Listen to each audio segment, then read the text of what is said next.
दोस्तों, हमारे भारतीय इतिहास में कई ऐसे रहस्य छुपे हुए हैं जो आज तक पूरी तरह सुलझ नहीं पाए हैं। और उन्हीं में से एक है ओडिशा के पुरी में स्थित भगवान जगन्नाथ मंदिर का रहस्य, जिसकी कहानी हमें हजारों साल पीछे ले जाती है, जहां एक महान और धार्मिक राजा किंग इंद्रद्युम्न भगवान लॉर्ड कृष्णा के परम भक्त हुआ करते थे। एक रात जब वे सो रहे थे, तब श्री कृष्ण उनके स्वप्न में आए और उन्होंने बताया कि उनकी मृत्यु के बाद उनकी अस्थियों का एक काष्ठ संदूक समुद्र के रास्ते पुरी तट पर आ पहुंचा है और वे चाहते हैं कि उस स्थान पर एक भव्य मंदिर का निर्माण किया जाए।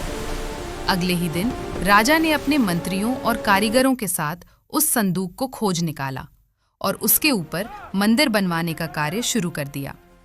लेकिन जैसे ही मंदिर बनकर तैयार होता, समुद्र में भयंकर तूफान आता और उसे नष्ट कर देता। ऐसा एक बार नहीं बल्कि 5 बार हुआ, जिससे राजा निराश और दुखी हो गए और उन्होंने भगवान से क्षमा मांगी।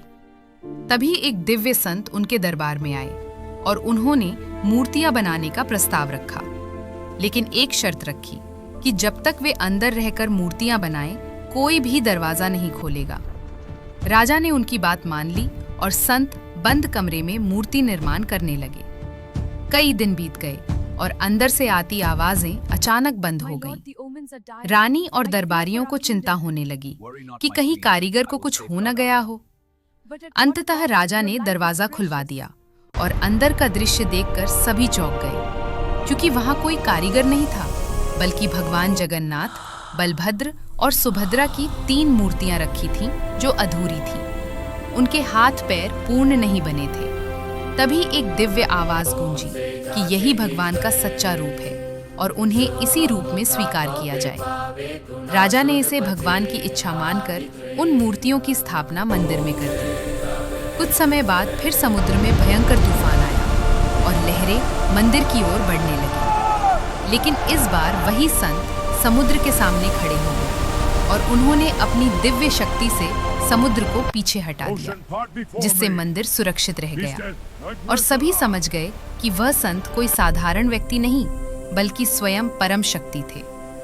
इसके बाद एक घटना और घटी, जब एक पंडित ने एक संत को मंदिर से बाहर धक्का दे दिया और कुछ समय बाद वह भयंकर रोग से ग्रस्त हो गया। तब उसे अपनी गलती का एहसास हुआ और उसने क्षमा मांगी। तब यह नियम बना कि इस मंदिर में कभी भी छुआछूत नहीं होगी और हर व्यक्ति को समान अधिकार मिलेगा। तभी से ये मंदिर केवल आस्था का केंद्र नहीं, बल्कि समानता और भक्ति का प्रतीक बन गया, जहां भगवान रूप में नहीं बल्कि भावना में बसे हैं। और यही इस रहस्यमयी कथा का सबसे बड़ा संदेश है कि भगवान को पाने के लिए बाहरी रूप नहीं, बल्कि सच्ची श्रद्धा और भक्ति ही सबसे महत्वपूर्ण है। भगवान जगन्नाथ हमें सिखाते हैं कि ईश्वर रूप में नहीं, सच्ची भावना और भक्ति में बसते हैं। अगर आपको ये कहानी पसंद आई हो तो वीडियो को लाइक करें, चैनल को सब्सक्राइब करें और बेल आइकन दबाना न भूलें। ऐसे ही और डिवाइन स्टोरीज के लिए जुड़े रहें।